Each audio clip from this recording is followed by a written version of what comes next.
3, 2, 1. This week we are going. I should introduce you guys first. I'm not even ready to intro yet. Welcome to Pete, Scott, and Richard, my fellow co-hosts on Behind the Geeks. We're in the show where we talk about all things behind the scenes running an MSP and growing an MSP and all the craziness that goes on with that.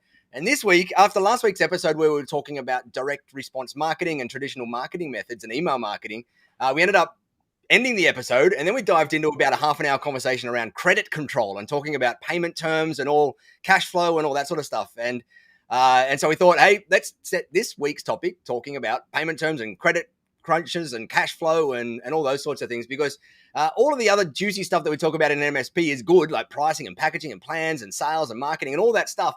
But cash really is the lifeblood of a business. And if you don't have your cash in place, all of that other stuff means sweet FA. This is a G-rated show, so I'm using abbreviations there. I think I made up another word.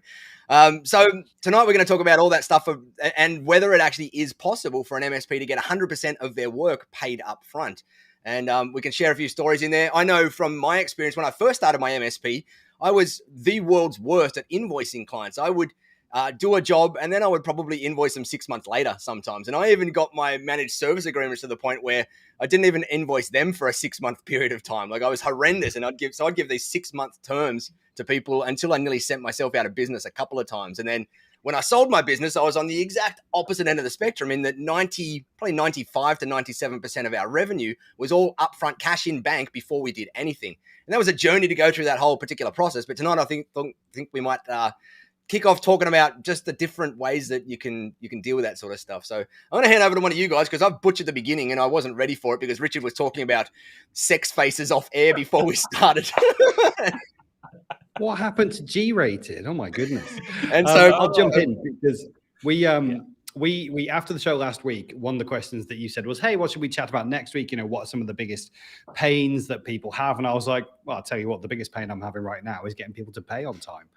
Genuinely, because that's the thing that will cause me sleepless nights. You know, if we get to the end of the month and there isn't money for payroll and things like that, that's where, as the player manager, I'm like, oh, this is not a good shape to be in.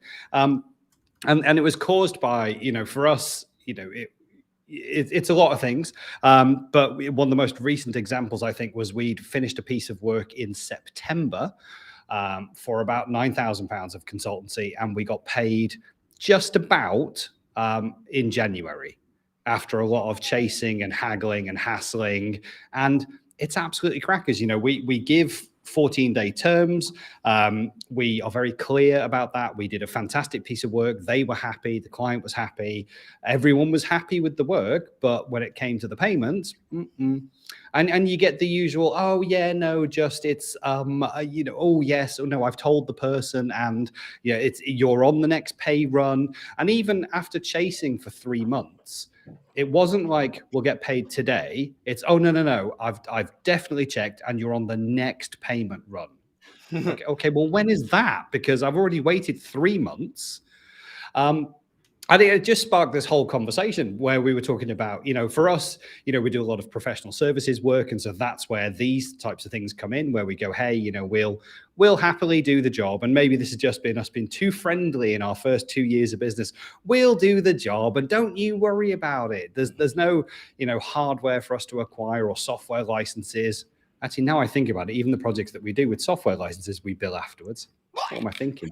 But we do all that stuff, and you know, then we're super friendly about it. And even it got me thinking about the whole process, like the quoting, the invoicing, the project delivery, and even to the point where when we're closing off the projects and we've done the work and we're saying to the client, hey, we just need to get in that project wrap-up call. Project wrap-up call for us means you've said everything's okay, right? So we're going to send the bill. But that project wrap-up call often gets pushed back and pushed back and pushed back. The client's busy. They've done the work. Everything's working as they expect. Now, this nice to have wrap-up call isn't very important and can often get pushed back as well. And so it's just made us question the whole way that we're doing things. And Nigel, it was your point to me to say, look, they pay up front every time. And I was like, can we even do that? Is that a thing? Like for our regular recurring services, we have direct debits. Okay, so the invoice goes on the 1st, the cash is in the bank by the 7th. Ta-da! That's it, nice and easy. But the professional services for me has been a nightmare. Just getting people to pay, and our projects will range anywhere from $5,000 to the biggest one we had waiting, I think, was £40,000 about All 18 labor. months ago. All labor. Or yeah, 40 grand, 2 months late. Right. After and yeah, all labor, you know, and we were just, this is killing us now. Right. You know, what can we do differently? And we've heard about things like invoice factoring, which I know we're going to talk about later. Yeah. But I had that conversation, and again, it was just me being honest about my experience, and I was like, I'm not the only one. You're telling me there's this great way of getting people to pay up front. You know, this is the easy life. This is the stress-free experience that MSP owners should have. And I'm like, well, I haven't got that, and I bet I'm not the only one. So it's probably an interesting chat to have. Nope, 100%. Richard, you mentioned something in the chat then that when we do these type of topics, and you and I, Nigel, have talked about this within the Tech Tribe and other forums and things, typically we get pushback immediately from MSPs who is saying there is no way that my client will pay up front, or my client would never do this, that, or the other. I'm really warmed to look at the chat and see so many people, Damien, Nick, so many others, Ryan, saying, yes, this is possible, you can charge up front. So that's the first thing. So if you are watching this as an MSP and going, there is no way that my clients will go for this, that is an assumption on your part. That is not what the clients are believing, because there are hundreds of thousands of MSPs that do this, first of all. And the second thing that I wanted to do, I'm getting on my high horse here, people. The whole thing that Scott mentioned there about, oh, you've missed the payment run. Well, we'll catch up with you next time. That is the biggest load on the planet. All of us have got one of these now. If Pete texted me and said, hey, mate, can I borrow 10 grand? If Nigel said, hey, can you, send this money across to me? It would be there before the time I'd finish the sentence. So for any other clients who are saying to you, you've missed the payment run, that is a choice they are making to not pay you, and it's nothing at all to do with the technology. So, yeah, that's a big thing in place. And I think we need to, as an industry, call out this bull where clients are saying to us, like, you've missed the payment date, or this is our process, this is our system. Because some people have made the point in the chat already, if we behave like that and said, well, we totally understand you're going to pay us in 3 months' time, we're halting the service until then, or we're turning off email until then, or whatever it might be, they would soon change their tune. But I'm real world about this, and I know there's a balance between, we don't want to PO the clients against actually, but there is a halfway house. There is a balance to be found there. So I will step down from my soapbox now and go back a bit. I think a lot of it is in the communication, like ahead of time, like when you're quoting that stage, when you communicate your payment terms and all that kind of stuff. Because I think quite a common thing to fall into is most of us are techies. We've all had like a technical background. You just want to go out and fix the thing or install the thing or do the thing that you've quoted to do. Payment's like the afterthought, even though it should be like one of the first things you think about. To us, it's all an afterthought because, right, I've done the work, right, now I invoice, now I get paid for it. And yeah, exactly to what Nigel was saying. I mean, I've got some of my coaching clients like 60 days out on their invoicing and they're struggling. And they're like, yeah, but you've got, and they tell me every time, like, oh, I've got about 60 or 70 grand worth of stuff sat there in invoicing that's ready to go. Accounts receivable. Well, that could probably pay for somebody to come and hire them to go and do it for you, surely, if you know you've got that much in there. Yeah. So I think definitely when you're like at the quoting stage, and certainly for big projects, it'd be interesting to know your guys' take, but around big projects, I don't think you can bill for the entire thing up front. I mean, on a 40 grand project, which is labor, I don't think you can bill the whole thing, but you can do deposits, you can do staged payments, billing milestones, we used to call them. So throughout the project, you're saying, okay, when I reach this milestone, we're going to bill the next chunk and the next chunk. And those will get paid on maybe they're either collected through direct debit or maybe collected on like 15-day payment terms or something that's short at least. Very briefly on payment terms, I think they should be as short as possible. I don't personally believe in 30-day payment terms, but if you're out there and doing the work, you should get paid. You finish off. I want to dive in next on that because I was going to speak because of that. Lots of the suppliers are on 30-day terms, so if you get paid on 15-day terms, you get paid before you pay your suppliers. Over to you. I don't believe in payment terms. Simple as that. And I like the 30 days, like we got our MSP down to 0 terms. Like we offered no terms. Everything was COD or CBD. Simple as that. Now that's not to say that 100% of our revenue. CBD, sorry, for those of us that don't know what. Cash on delivery or cash before delivery. So there was the two separations we had there, based on 2 different types of things. But I started off on like payment net 30s that we would invoice 45 days later, so that would be net 95s or whatever the heck it was. But we ended up getting to the point where we ran for years on no terms at all across all our projects, across all our clients, across all our labor, materials, product, everything. There was, and as I was saying to Scott and Richard on the call last week, there was a few scenarios that we tweaked those rules when a new client was coming in and they had no trust in us, and they'd dealt with a previous IT company that lost trust in, and they didn't want to go and pay for projects up front because there was no, like, they had to rebuild trust in the outsourced IT space. And so we, in those instances, gave them, typically the ones that we did were 80% upfront terms on the project in whole, and that included product and labor. And then the end of it was the remaining 20% was due within 14 days of us deciding that the project is finished. So that meant the client couldn't put off this end of project closure meeting for a month or 2 at a time to push the payment terms out. And so we did that for a few clients just to get them comfortable with dealing with us. But I the story I mentioned to Scott and Richard last week, and I've mentioned this in the tribe a number of times, is that in my MSP, we got to, in my early years, we were only like 3 staff at the time. And so we were tiny, and we had a number of clients, and I had my accounts receivable sometimes sitting at $80,000 to $100,000 of accounts receivable for a little 3-person company, which was just stupid. And our average debtor days, which is the average number of days you've got debt outstanding, was sitting at something like 48 or 45 or something like that. And the worst happened. Like, we're out there going, oh, it would never happen to this client, right? Like, this client's existed for 60 years. They're one of Australia's most loved charities, and they've got a board of directors, and they've got governance. They've got 600 employees and whatever. And I get the phone call that they've gone out of business, right? And that was 50 grand sitting on my accounts receivable thing, or 47 or something. And that nearly sent me out of bloody business. I was like, Scott, I couldn't pay payroll. I couldn't pay anything. So I learned a little bit then. I tightened up terms, and I did whatever. I didn't get to fully cash before delivery at that point in time. And so I still gave a little bit of credit away and whatnot. But then it happened to me again, and it was on a $30,000 phone deal where I'd gone and bought all these Cisco phones, an entire phone system, and put the whole thing in and all the labor and everything on it. And that business not only went out of business, the guy was charged with fraud because he did a whole pile of stuff and went to jail. And we got caught up in that, and I lost nearly like that much again. And so from that point onwards, I was so the opposite. I went straight to the other side of the fence, and there was just no terms, no nothing. And I had to go kind of cap in hand to clients and say, guys, like, we've nearly gone out of business twice now in the last year. And it's because I'm shit. I'm sorry, beep, I'm crap. We have blown the PG rating for this week.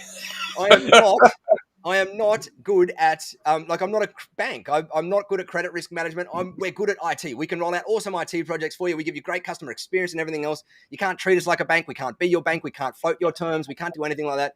If you want to, we'll work with your finance institution to make all of that stuff happen. And we've got a preferred person that you can use that we have other clients use. And I never had a bit of pushback from a single client. And I saw someone in here saying big enterprise often push for 60 days. Nick mentioned this. We had that with, we had one of our clients was 800 staff. Another one was a little bit less. They were the easiest ones, funnily enough, to switch across. I don't know why, but they were the ones that they would ring up and say, oh, we need this project done. And we'd quote the whole thing out. And she goes, oh, look, I can't get finance right now. So I'm just going to send you the entire 80 grand invoice upfront cash just to get it done. And when finance comes through, because they used to lease a lot of their stuff, can you just send me back the 80 grand? And that was on a large client, not a small client. So it can be done on larger clients. But I will also say there is enterprise that are just the enterprisee, where they've got that whole kind of corporate buddy structure that you've got to go through their payment terms. In those instances, you've got to sit down, like Pete said. That's when you sit down and you figure it out in the beginning up front. You say, okay, well, what are your payment terms, guys? Because we need to make sure that we can work with your payment terms in here. And if that means your payment terms are 60 days, we're going to need 2 months up front, right? Or we're going to need a 3-month up front, or whatever it happens to be, to make sure that we're able to resource to support your agreement before we get going. We can't work with 60-day payment terms in our business and provide you the service that we need to provide you in there. And that starts from that upfront conversation, like that thing in the beginning. And most of the time, you should be able to get that by. There's going to be some instances where you can't. You've got to kind of weigh up that, and you can then jump into that whole invoice factoring world that Scott mentioned, where you can palm those invoices off and take a percent and put that percent inside your invoice or inside your costs, so that you're not paying it. The client really pays it in the long run. and it means that you get your cash much easier. But that's part of my soapbox. I'll hand it over to someone else that wanted to dive into something. I've got about 20 different points I can run through on here, and I can talk all night. I'll just cover off briefly from Theo's question there about when you provide projects, include the hardware and software, the customer pays up front for the hardware. Definitely agree with that. So if you're currently in a stage where you're getting 15, 30-day terms or whatever it is, and people are buying things like servers or large amounts of equipment from you, have a blanket rule of anything over $2,000 or anything over $5,000, payment in advance. Before you order the hardware, they send payment across, because that removes your risk from the whole kind of order process.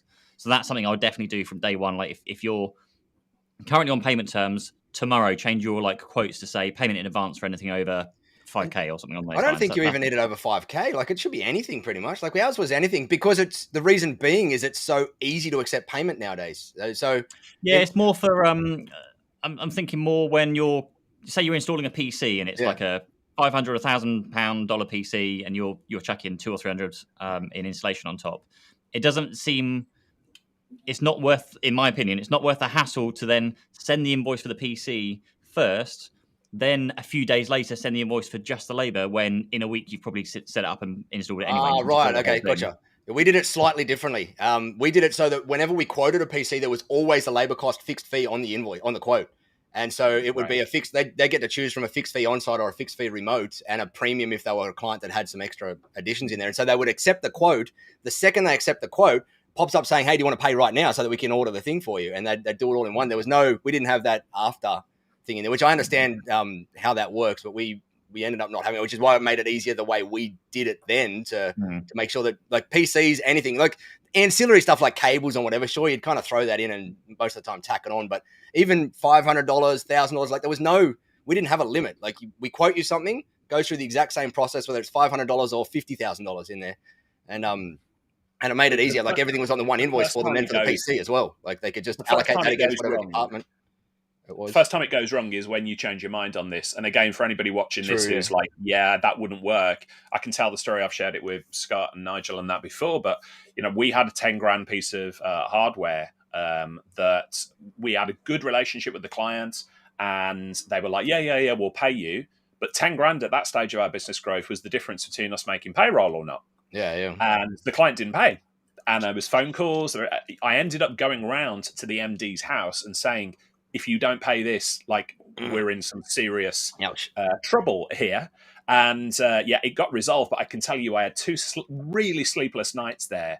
And so for anybody watching this, it's like, I can't really ask the clients to pay up front for things. You only have to go through that once, that situation that I talked about. It will change your entire mindset around this. So, I often talk about helping IT business owners to avoid the mistakes that I made. That's really near the top. If you can put that in place so you don't have to have that heartache and sleepless nights, please do it. Please take the advice here. 100%. And I think one of the things that I've found is, like, we learned this over the last, because again, forgive me, we're only 2 years old, so we're still learning a lot of these lessons, and we spent the first year trying to be really nice and supportive and helpful, and do you know what, just pay us when we're finished, it's all good, don't worry about it. And it didn't seem to matter about the size of the project. And I've just realized, we've done that where there's been thousands of pounds of BitTitan licenses and all sorts of stuff in those projects. And we've, been out of pocket for weeks and weeks and weeks and weeks and weeks until we've eventually finished and done the handover call and signed it off. And so we learned from that. And we started to say, okay, look, if it's a bigger chunk, let's say it's a 10K project, or we know it's going to take 6 to 8 weeks to truck roll this because it's just, just the time it takes, then we'll bill 50% up front. And so we bill the 50% up front, we start on the project and we think, hey, that's cool. But we still build the 50% up front on 30-day payment terms. Right. And so then they were still late. And then it was still 6 weeks before we got any cash in the bank, at which point we've nearly finished the delivery anyway, and it's time to send the second invoice.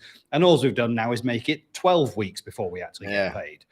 And I'm looking at the chat and everyone's saying, look, we bill up front and we charge up front and great. Cash in bank up front, or you bill with payment terms up front. That's what I want to know, because cash in bank. This is what I'd like to change. Bank. Right. It was cash in bank for us, or that they'd use the credit card system, because we know it would be cleared 2 days later. So we'd place the order then once we got the credit card sign off from our bank. But it was cash in bank. It was not when we'd invoiced at all. It was always when we'd receive cash in our bank. And for context, I don't want this to come across that, hey, everybody's got to go and do this on day one, right? Like that took me years to kind of get the confidence to get to that point, and to we transitioned clients through that kind of journey from that horrible spot that I was at to where we were at. It took time to get there, and so my encouragement to anybody reading this is you're going to be somewhere in between me 15 years ago and me 5 years ago, right? And the key is just that you can get to where I did eventually get to, which was pretty much no credit, or 97% or something of our revenue was upfront cash in bank, as you just mentioned, Scott, which is a very bloody important distinction in there, because if it's not in your bank, it's sitting on your balance sheet, and that's useless as tits on a bull. Pardon my language. I'm dropping them all out tonight. We should straight two more. Sorry, guys. Sorry, guys.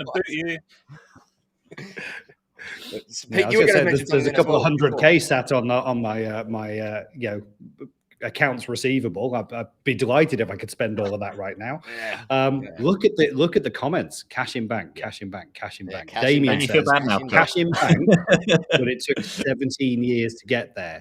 I'm just thinking again, if I can learn from this, I think other guys can learn from this as well. This is awesome. This is giving me the hard way as well, like me. I think definitely the I think definitely obviously getting payment in cash in bank in advance is like the end goal. Like everyone wants to get the money in their bank before they do any of the work. And like Nigel says, it's obviously a journey to get there.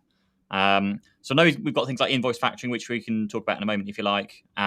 There's also something that I came across that was like this hidden secret that no one ever really told me about, though friends of mine were using it and not saying a thing. So we had an example where a client of ours wanted slightly longer payment terms for something. I can't remember exactly the details around it. I think they needed it in the next tax year and they couldn't pay for it in that tax year or something along those lines. And it was just beyond our normal payment terms. And it was also just beyond our suppliers' payment terms, which meant we would have had to fronted the whole lot of cash to buy the kit first, and then waited a week or two to actually be able to pay it off. And we couldn't suck it up. That would be like we couldn't pay our staff kind of level because it was a big purchase. So what I ended up doing, and actually we spoke to Tech Data about it. Let me just make sure I'm not going to show anything secret on here. American Express. I don't know if it's I mean, I'm sure everyone knows about it nowadays, but American Express was something that I didn't know about. But you can pay off, particularly with suppliers like Tech Data, you can pay off your account with American Express, right, and then get another 7 or 2 weeks worth of payment terms. We've got 45 days for out us here. Bridged the gap for us, so we could actually do exactly what they needed. We didn't pay for anything technically because it was just sat on our credit account. We also credit check the customers, which I don't know if it might be worth talking about credit checking as well. But so we knew they were good for it. We knew they're not going to go out of business in the next couple of weeks or so, and so that extended it so we could do what we needed. And you get a ton of points, so you can go and spend it on like Amazon and flights and all sorts of things. Except you can't use them at the moment. I've got nearly 2 million points flying around at the moment that you can't bloody fly in, or we can now. One of my opinions is if you're definitely if you're an IT business owner, get an Amex card, because the amount of points you can accumulate from all the monthly stuff you're spending on, like your RMM, your ConnectWise, all that stuff can just go straight on the Amex card. And you can put through like 50 grand, 100 grand a month on Amex and just get a ton of points and money back.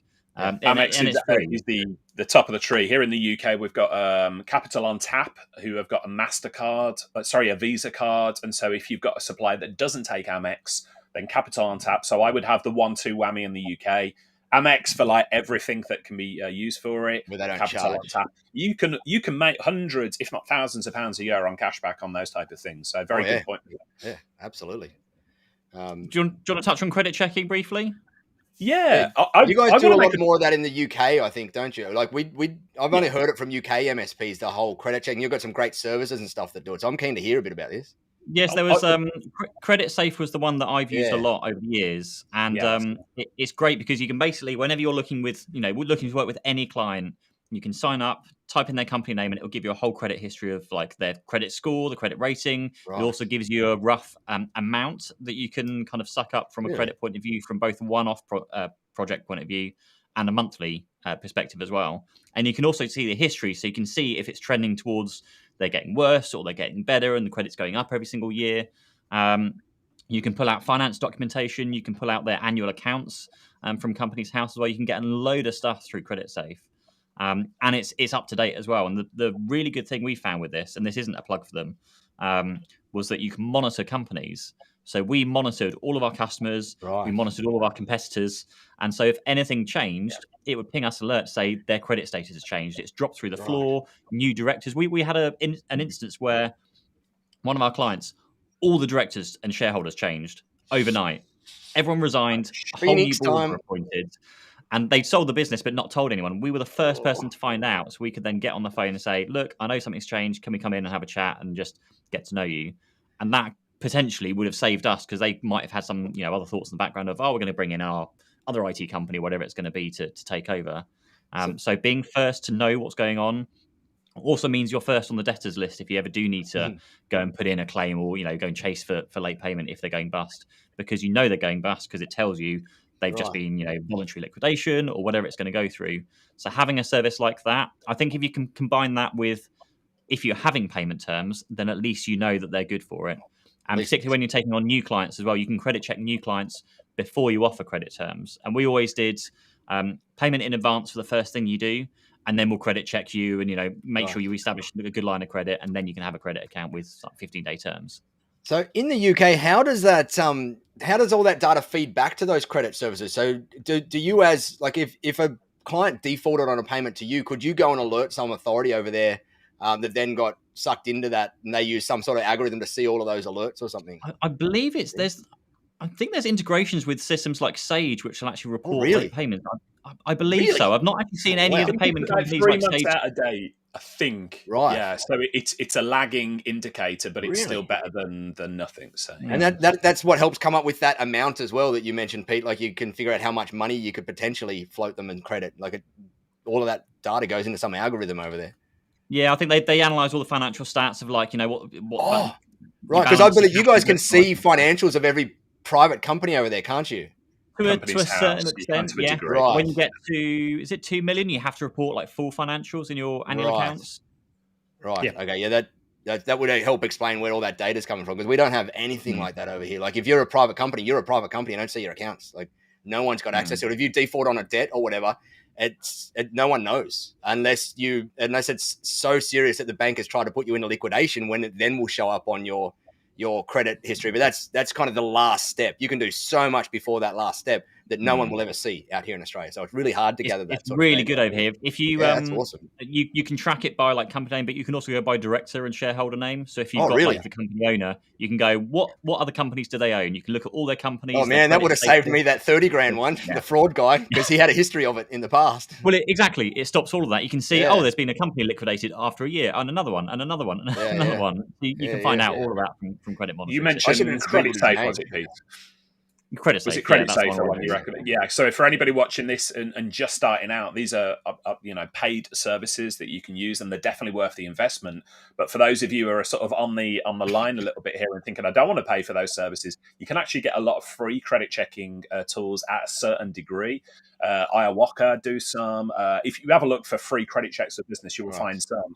And if you're a member of like the Federation of Small Businesses, or maybe business chambers and things like that, a lot of these organizations provide rudimentary credit checking. So the reason I mention that is just get on board, see the value of it, and then you'll soon realize that paying a monthly subscription to these services is well worthwhile. Yeah, right. We do have a service called. Sorry, Pete, you go. Sorry, Pete. I was going to say, for us, it's the value of not having it, because that could save us thousands of pounds worth of payment if we got it wrong. Yeah. Some people are a little bit more reticent, aren't they, to pay another subscription? And no, my clients are always going to pay me. That first 10 grand when you don't get it, that's when it becomes until they don't. I think money-wise, Credit Safe, I believe, was about £200 a quarter, something along those lines, for those that might be interested in it. And you can really negotiate that down. So whatever price they give you, it's not just go cheaper. Right. Well, that's awesome. Out here in Australia, we've got a service called Credit to Watch, which is a paid service, but it only watches for the publicly available information, which is like you said, the director changes and shareholder changes and stuff like that. That's got to go on the ASIC record out here. It doesn't monitor and it can monitor for payment defaults only if they've got to the serious point of being registered on the thing, which is it's kind of, as I said, it's that last straw when someone's trying to put a statutory demand or a liquidation roll onto or liquidation thing onto the company, but. It can help with some of those things. We just don't have that awesome extra level of visibility out here yet that you guys do. So if you're talked about mitigating. Sorry, Pete, go ahead, mate. I'll add it briefly to finish that one off. If you're also credit checking your competitors, if they're going downhill and you know they go downhill, that's a great opportunity to maybe speak to their staff and see if they're call looking their for a job. testimonials on their website. Yeah, I was going to say, we've never done this, Pete. It wasn't us, but a friend that I knew run an MSP business who had credit checking. When they saw that their competitors' credit rating was going down and there was issues, sort of stuff that you mentioned with directors, there was friendly overtures made to some members of staff there that worked out. So I would never, ever recommend that, but I know other people who've done it. Yeah, we've talked about mitigating, haven't we? Mitigating the risk of credit check. Let's talk about something that's really on people's minds, which is, okay, when people are overdue with payments or coming up due or whatever, the accounts receivable control, this is like huge. And anybody watching this who's gone through the nightmare of doing it knows it's such a big pain. Scott and I were talking last week, just after we went off air about this. It's like everybody who gets into the MSP industry, or most everybody who gets in, does it because they like helping people. And so helping people, delivering services, brilliant. Asking them for money, not so much. So that's a big issue. So let's talk about accounts receivable. The number one thing that I did within my business was to get a lady, she won't be watching this, so I can speak freely about her, Helen, who was an absolute bulldog when it came to speaking to clients. Now, what happened there? Helen would be the one who phoned and said, hey, your bill's going to be due in 3 days' time. Are you all set to pay? Are you sure?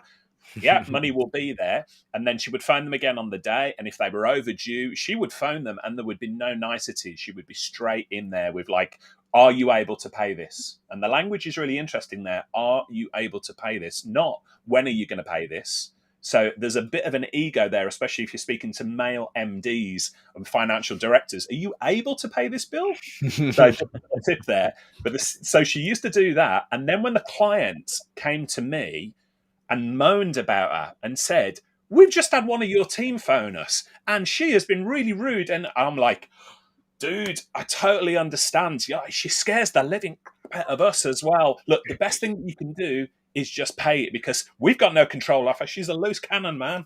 And all of that sort of stuff. So, you know, I'm over-egging it here a little bit, but you get the idea. If you can get a virtual assistant or a bookkeeper or somebody who has got a dominant personality to make those calls, you can distance yourself from being the bad guy asking for the money and remain the good guy who delivers the services. And so important. Scott, you and I were talking last week about this and some of the services that are you can get to outsource those type of things as well. Yeah, absolutely. And I heard a very similar story from another UK MSP who said, oh, we have a lovely lady. When the invoice is sent out, she calls the client to say, we sent you an invoice today. I just want to make sure that you've received it. And she'll sit and she'll wait and she'll make sure that they've got it in their inbox. They've definitely seen it. And then she'll call them around 2 weeks before the deadline and just say, I'm just checking. You remember me? We spoke at the beginning of the month and, you know, just checking. It's 2 weeks to go. Everything okay? Good stuff. All right. I'll see you soon. And then on the day, hello, just to remind you, your invoice is due today. Everything okay? All good to pay? And she was lovely about it. Now, I know because I'm a techie, I look in Xero and it says, hey, they've seen the invoice. It was sent and they opened it at this time and date. So I know that doesn't help me get paid. You know, I'm still 3 months late, even though I know they saw it on the day it came in. But this approach and Richard, your approach there, I love, which is just this either the bulldog or you can have the carrot or the stick. You get the friendly one, good cop, bad cop. Someone's actually phoning, and then it doesn't have to be you if you're a nimble MSP. It can be a VA. They can phone up the client. I just want to make sure you've received this.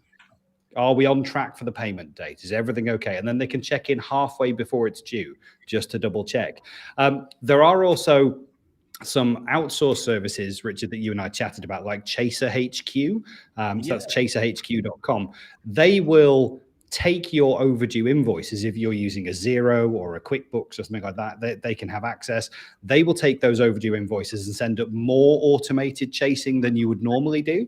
But one of their premium packages is once it's gone beyond your tolerance, whatever you set that as, they will start making phone calls and they'll phone up the client. Hi, where are you with this payment?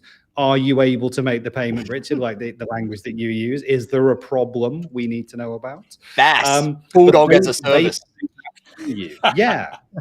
Brilliant. Yeah. But yeah, they do that for you. And so again, it's something you don't have to do. It's probably a little more expensive than maybe having your VA go through and just maybe do those setup calls. We've sent you the invoice. Have you received it? Those nice calls are a really easy VA task. But the Chaser HQ service is very strong, I think, if you're consistently not getting paid. But I think between everything that we're talking about today, if we can set the right expectations up front with the clients, if we can be bold enough to say, no, it's cash in bank. This is how we roll.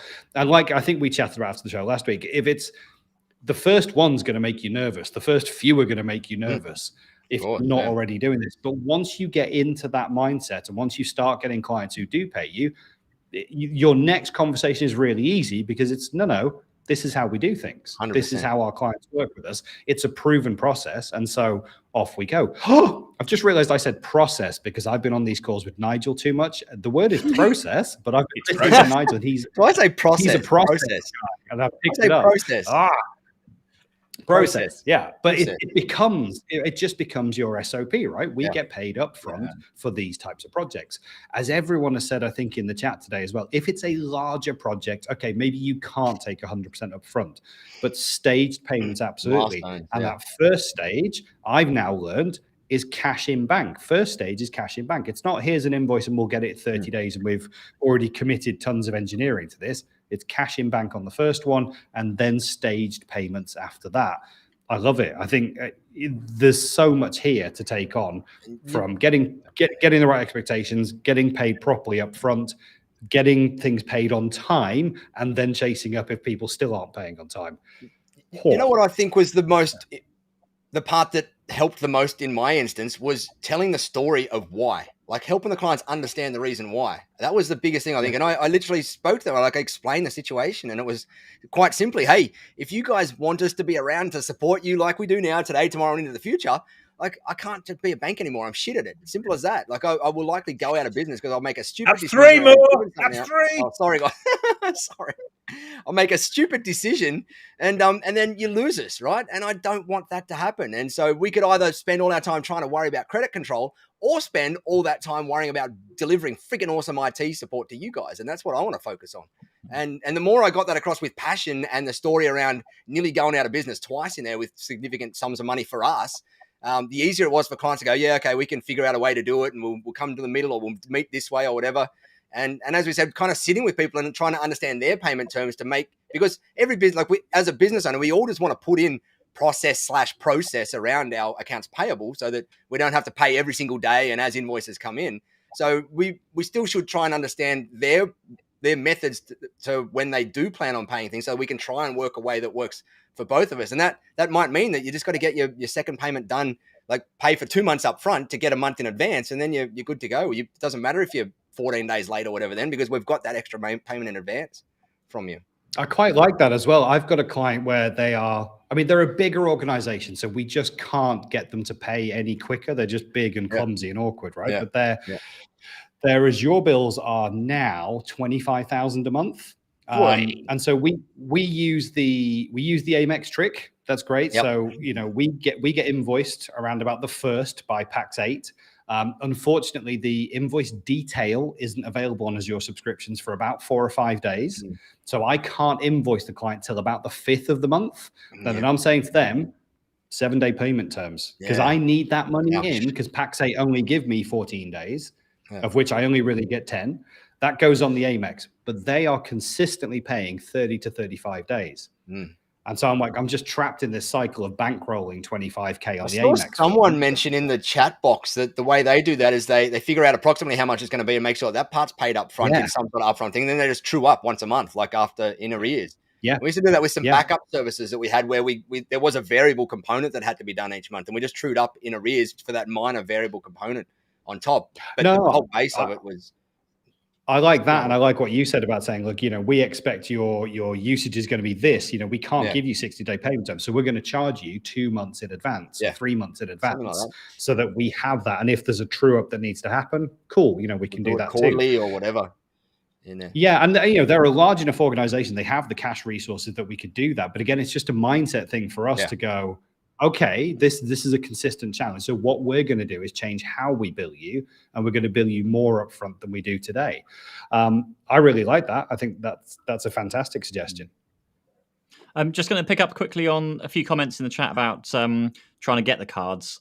Ryan, James, it's well worth. I had an issue when I signed up for my card because I had a personal account, and for some reason, when I went through for a business account, my credit check score came through as 0 on a business account, and I had to go so far down the line to try and speak to somebody in American Express to figure out what was going on, because I'm like, we've got good credit, like everything's right, like why can't we get approved? So if you are getting rejected from a card, then get in touch with them and say, look, why? I've got good credit, I've got my own card, my own personal card. There's no reason why you shouldn't get accepted. So at least try and push that a bit further if you do want to get a business card as well. Also, Richard's, I think, is going to share some things in just a moment, but we did a very similar thing. But for those of you that don't have maybe the funds to pay for somebody to go and phone or a VA or someone to actually chase things, we did a load of stuff through just automation with Xero and accounts packages. Automation. So we did exactly the same process. We sent a reminder email before it was due to say, like, just remind you it's tomorrow's the day for payment, like making sure you can pay and all that kind of stuff. Then it was a day after if it was overdue. Then it would be like 4 days and 7 days. And I think we had a automation set up so it got all the way to, I think it was 14 or 30 days overdue. And basically the messages got more and more threatening as the time went on to your services will be cut off and stopped. Yeah. And the beauty with that is because if it does get to that stage, obviously at some point in that stage, you should be phoning them to make sure they've actually got the invoice and are going to make the payment, because having just an email automatic chaser and then cutting an account off isn't really great. But if it does get to that stage, then you can cut the accounts off or pause email delivery or whatever it's going to be to try and like really, really kind of force them to do that if you need to. And then if you get that shirty phone call, it's just automated system. It's automated. Control. It did its thing. Sorry. And you can also have that integrated with things like your PSA tool. Yes, I was just going to mention that. I know with ConnectWise, where if a customer went on hold, it would update the client. So if anybody went into a ticket, it would flag up a message and say, this client is on hold, don't do any get in contact the accounts team or something along those lines. So I think Richard's got a few. Have you got your emails to share from those Xero reminders? I was going to say, we used to do this when, it doesn't matter your accounts package, whatever, but go into the settings, and the default settings that they will have will be a little bit wishy-washy, is probably the best way to put it. And this goes for most of the accounts packages. So when we were an MSP, we were using like QuickBooks and then Sage and things like that. You can go in and tweak these. So what we set up, and we've still got this, I still use this in my business to this day. We've got, let's have a look. We've got due in 3 days. That's a reminder. So 3 days before it sends. We've got 7 days overdue, 14 days overdue, 21 days overdue, those type of things. And we've got them set up as default within our Xero accounts package. Now, we've already established from today's frivolities that Nigel Moore, the illustrious leader of the Tech Tribe, has got away with words. So I'm going to say up front that a lot of the wording that we use now in our reminders has come directly from Nigel. So Nigel, you and I had a conversation about this probably a couple of years ago when MSPs were saying, what's the wording that I can use? And, so we use some of your wording, which I think is spot on. So if I share some of the wording now, so the email comes through to them, a reminder that it's due in 3 days. It's hi, it's Richard's colleague, so-and-so, so Karina here. This is a gentle reminder that your bill for such and such is due on this date. We're expecting payment on this date, but I wanted to check, do you have everything you need in order to pay this bill?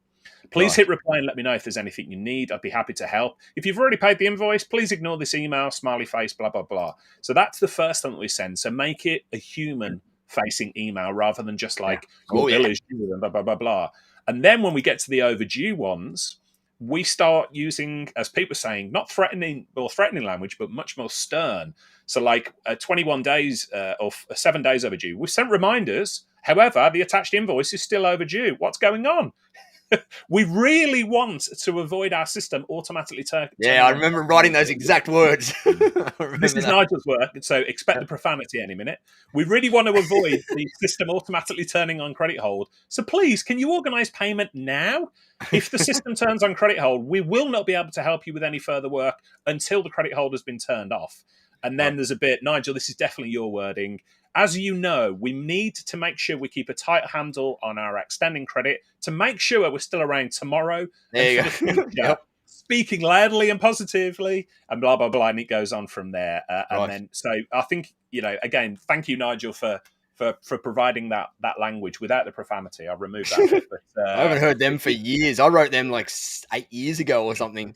It's inside the Tech Tribe library, those emails, I think, still somewhere exactly. in there. But the point here is turn on the reminders. Yeah. Do not worry Make about them over friendly. communicating. Because as we've already talked about, you can say, oh, it's a system and it's the policy, blah, blah, blah, blah, blah. And secondly, use human language.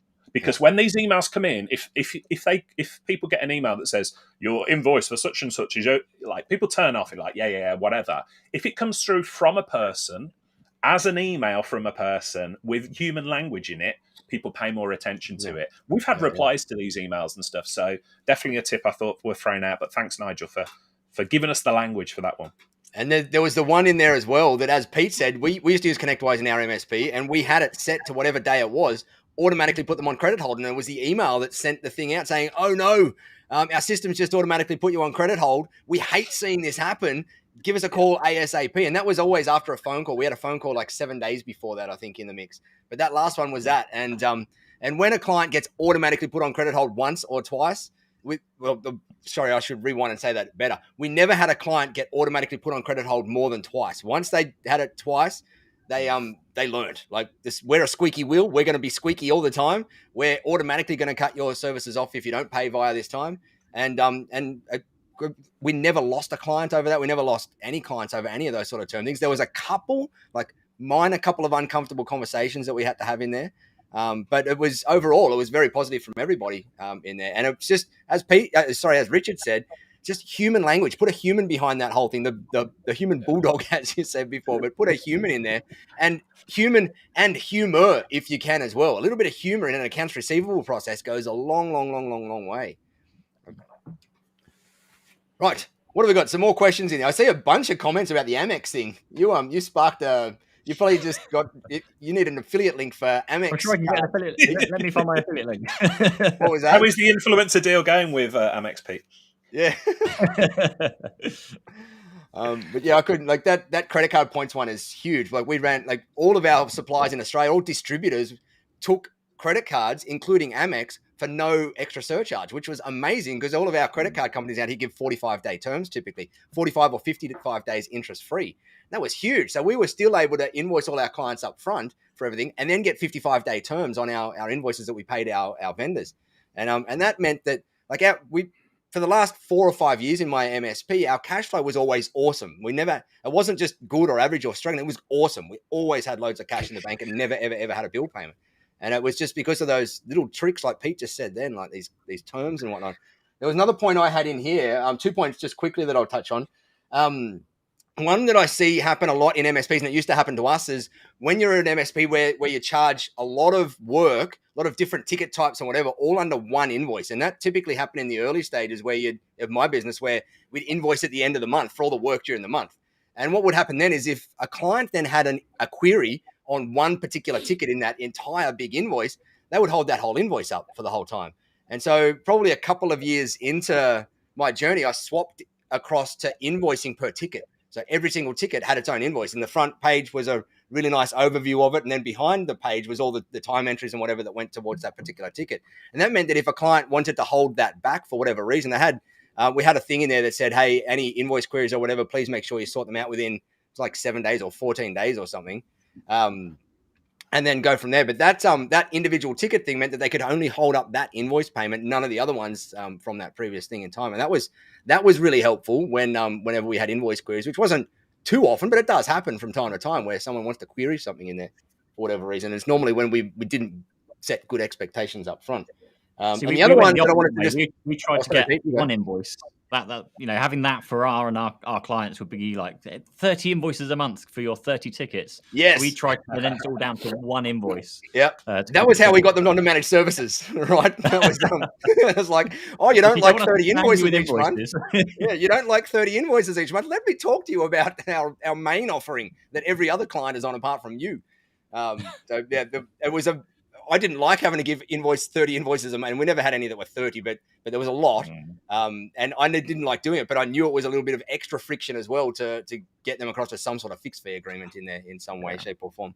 But the other thing I wanted to talk about briefly there is the payment terms on managed service agreements as well. I see a lot of a managed service agreement by its very nature in our industry is a prepaid upfront agreement. And I see a lot of MSPs go, okay, well, it's the first of the month, so I'm going to do my invoicing now and send the invoices out to clients. And to me, that's too late. That's weeks too late. And I'm not going to blame you, because I did the exact same thing for years until I realized that you could do it way early. And I saw someone in the chat that was doing it the same way we would. We would date the invoice on the first of, if it was a June's managed service payment, we would date it in our system as the 1st of June, but we would send it mid-May, like the second week of May. We would send it out to the client, and it would be a CBD term. So that was cash before delivery, which meant that it was due and payable by the 1st of June in there. And now I'm not going to say that we had every client 100% pay by the 1st of June, but most were done by the first week of June maximum in there. And most got into a habit of being done before 1st of June. And that was before, nowadays you got all these go cardless and all these things that make it so much easier to just ping automatically. And we didn't have any of that stuff as easy it is nowadays back then. But to me, I think if you're an MSP and you're doing your managed service agreements, sending them on the 1st of the month and then giving terms on top of that, you've really got scope to pull that backwards a little bit further and get it back into the previous month somewhere in there and get it paid. That does also apply with go cardless though as well, because if you're dating your invoices for the 1st of the month but sending them the week before or 2 weeks before, then at least payment for go cardless will get taken on the day of the due date. Yeah, awesome. Rather than sending them today on the 1st of the month and then you've got to wait direct debit rules. I think it's 3 business days, before you can actually charge it. So there's some certain delays you get. So yeah, if you bill it beforehand with the right dates on it, then yeah, absolutely well worth doing.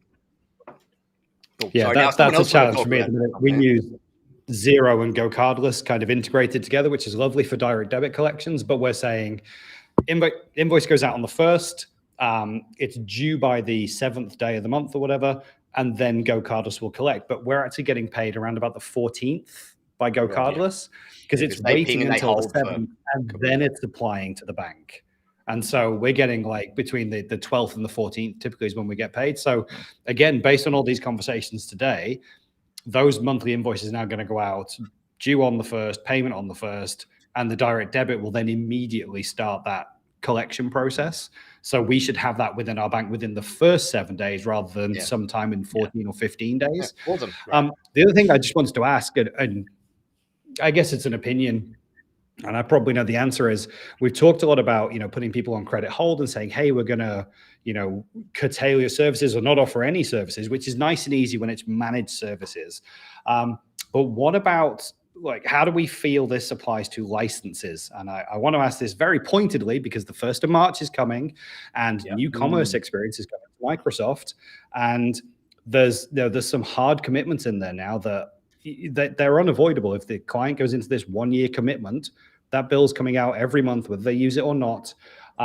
If you choose to put their services on hold, are they still liable for those things when they couldn't use the services on the days that you've withheld their capability because they haven't paid? How well are our credit terms or our MSP terms written to say, if we put you on hold, you'll still pay for the days for as long as you're on hold? I think that comes down to what's in your terms and conditions, because I know certainly what I've seen here is that you can use payment on account, so to speak, to pay any invoice balance. Correct. So even if they paid for one invoice that's for the whole year, but actually there's another invoice that's a more recent, more time prominent thing, you can say, well, actually, I'm going to use the balance you paid on the 365 annual invoice to pay for this month's service that you haven't paid for yet. So maybe there's some way of working around it through that instead. But it does come down to your terms and conditions. What terms I was going to say, it depends on our terms, doesn't it? And I'd imagine there's a lot of MSPs right now who are busy reviewing their terms because of these changes that are coming kind of 1st March onwards. So maybe it's a great time to look at, payment in advance, payment terms in general, annual commitments that we're having to lock in. Say, hey, look, you can't change these things. That they're locked in.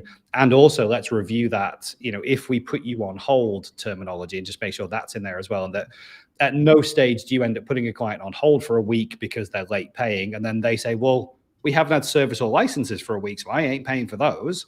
we want to make sure all of that's really tied down. There's some great templates in the Tech Tribe, Nigel, for MSP terms and conditions and terms of service.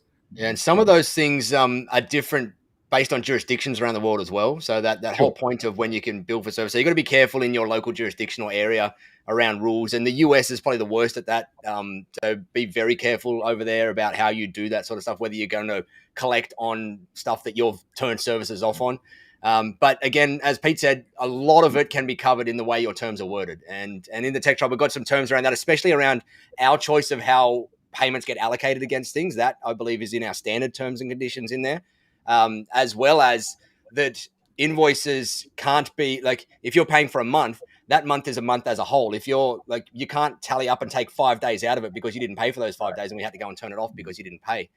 So you just got to be, the best way is to just double check with whoever your lawyer is. And you all do have a lawyer, I'm sure, out there, because it's wildly important to have someone that you can ask about these things that knows your areas, knows your rules properly in there. But ask them about it just to make sure that you are covered in there, because there is some areas where if you do that, block their service, then you can get in trouble around trying to collect money for that particular service out there. It's also, it depends how you block their services. Because I know with services like Mimecast, you can pause email delivery, which means it will still receive it into the system. It just won't deliver it to the client. Yeah. So if they're not going to pay for it, well, that's fine. I'll just delete the last week's worth of emails that we've got stored in your inbox. Not that you should do that. Well, no. Yeah, it's one of those things. Like, the fact that the service is still being there and it's still doing its thing. It's just you haven't had access to it. You know, it's been when you think about it, essentially, like Microsoft is like, if they went direct to Microsoft aren't going to go, oh, should we turn your service off or on? Or like Microsoft, the bank, cut it off. Like, you haven't paid us, you cut it off, and if you want to join again, you're paying the bill based on our paying that bill to catch up because we delivered your service for part of that month or whatever it is. And an MSP should be thinking in the same way, in that we're now delivering this service in the same way. We're going to adopt same or similar terms to the way Microsoft or any other cloud service provider builds these things out there, because that's essentially what we're doing. We're rebuilding that out there. So, it is a good point, Scott. It's a tough one because you just got to, you've also, part of it, you've just got to work out how comfortable you are doing those things as well. Like, you've got your brand personality to put into that mix as well. And you kind of got to make sure that it aligns with the way you do things as a company and whatnot. So there's a little bit of leeway that everybody's got in there to go there, but you do have to err on your side more than most, because you give anybody an inch and they'll run a mile, and you have a business to build and a family to support and a team to support. And you do have to make sure that you're looking after that pretty I can't pronounce that word, veheminously or whatever the word is. Strongly, that'll do. You've got to look after yourself and your team, right? Otherwise, you just won't be there. Vehemently. Yeah, something like that. Something like that. But anyway. And James is absolutely right, by the way. Just a quick shout out to James Dyke. He's made the point for the new commerce experience. I won't bang on about it too much, but for those customers where you want to get them into an annual commitment, but they do still want some element of flex, if you're doing new commerce experience on any line item, so Microsoft 365 Business Premium, if they've got 100 users, you can commit 90 users for the whole year. And then you could have 10 users on the monthly flex. Now, the monthly flex is 20%. It's 20% more expensive, but it still lets them have the commitment at the lower price point and then have that 20% 10% flexibility. Makes complete sense. I like it. Good point, James. Right. What else have we got in here? I wrote a couple of things down. I think I want to cover off invoice factoring very briefly. Yeah, let's do that for the last couple of minutes. Oh, yeah. So I've never used it. So you guys go. Never used it either. I've never used it either, but I'm thinking about it strongly. So essentially, invoice factoring, for those who don't know, is that you can work with a third-party finance agency, and essentially they will pay you your invoices on the day that you issue them. So you issue the invoice to the client, you get paid by the finance agency. If the client wants to take 30 days to pay, they can take 30 days and then they can pay the finance agency. If they are late, if there's any delays, if there's any issues, it's up to the finance agency to chase the customer. You got paid day one. Now, there will always be a service charge for this. It might be 3% of the invoice value or whatever it is. So you could have in your invoicing, hey, here's your invoice, Mr. Customer, or in the agreement with the customer, if you're happy to pay day one, cash in bank, then here's the price and we'll give you a 5% discount. If you'd like 30-day payment terms, then it's the full price. In other words, no 5% discount. And that 5%, that you've added in essentially is to cover your 3% service charge that you're going to get from the invoice factoring company, and an extra 2% for the extra hassle and pain and admin that you're going to have to do to get that set up. But either way, either the customer pays directly and they think they're getting a 5% discount and you get cash in back day one, or they get their 30-day payment terms and you get cash in back day one, and you're not out of pocket for the invoice factoring. Yeah. So there's definitely agencies out there that I think that's a really interesting option that I'm also looking at right now, especially for some of these ones where we're having to bankroll sort of 25K a month because they're just slow at paying. And it might be worth using those services for specific projects that come up as well. To do that. So we've had people talking about, we've had 200K or 50K's worth of professional services. That might be something where your appetite for risk, that's too way beyond it. For some people, it's going to be 5K, 10K, 100K. You could go to the company specifically with those and build it into the, to the quotation that you're doing or the proposal, knowing that you're going to go 5% beyond for that. So that's just a thought on it. Yeah. We used to work with finance companies locally on any bigger deals, and even I don't know if it's the same over there, but out here, like the Microsofts and the HPs had their own financing departments, and as long as you had HP kit or Microsoft product in a deal, they would even finance all of the service and labor and everything to do with that particular deal. And so we used to do that a lot in things. We had our own preferred one that we worked with as well. And that meant that we got all the cash and, again, everything up front. It was like similar to factoring, but the client's essentially financing directly with them. But the mechanics of it looked the same to us. And that was awesome as well. We had it on the bottom of every project invoice was, or from $680 a month or whatever it happened to be, talk to us for more details. And we had a number of conversations about that helped get the clients over the line on larger things that they might have been going, like I don't have the 40 grand now, but I really need this thing. But, $600 a month? Like, let's talk about it a bit more. And that helped get them across the line. Again, we were paid up front. Like, it was awesome for us on those ones. Sorry, Pete, you're going to say just briefly, I know we've got only a few minutes left or so. I think it's worth just mentioning that when you're kind of thinking about your payment terms, think about collecting cash up in front and everything. Don't worry about your existing customers at the moment. Just think about what can you implement now for your new clients coming forwards, because it's a lot easier to do that from day one and say, well, this is how we do it. This is day one. This is how we do our payment terms, and then figure out how to get your existing clients over onto that as well. I run into that a lot with support pricing and packaging and those kind of things. You want to look at your future clients and go, this is what we want to be selling, rather than worrying about how you're going to get everyone over onto this new pricing, new invoicing system, like whatever it's going to be. So don't worry and stress. Don't let that affect your judgment of, I don't think that client's gonna pay on those terms, because that would just ruin things for you. So just focus on the future. Agreed. We are going to use new commerce experience as an opportunity to change a lot of that as well. Because we're having to make a big shift in the annual commitments and the monthly flex. And so we're going to use that as an opportunity to change around the payment terms. We do bill in advance, but when I'm talking about saying, things are paid on the 1st and due on the 1st, then collected within a few days, making those types of changes immediately, because we have this kind of catalyst. So I think it's a good opportunity for us to review those.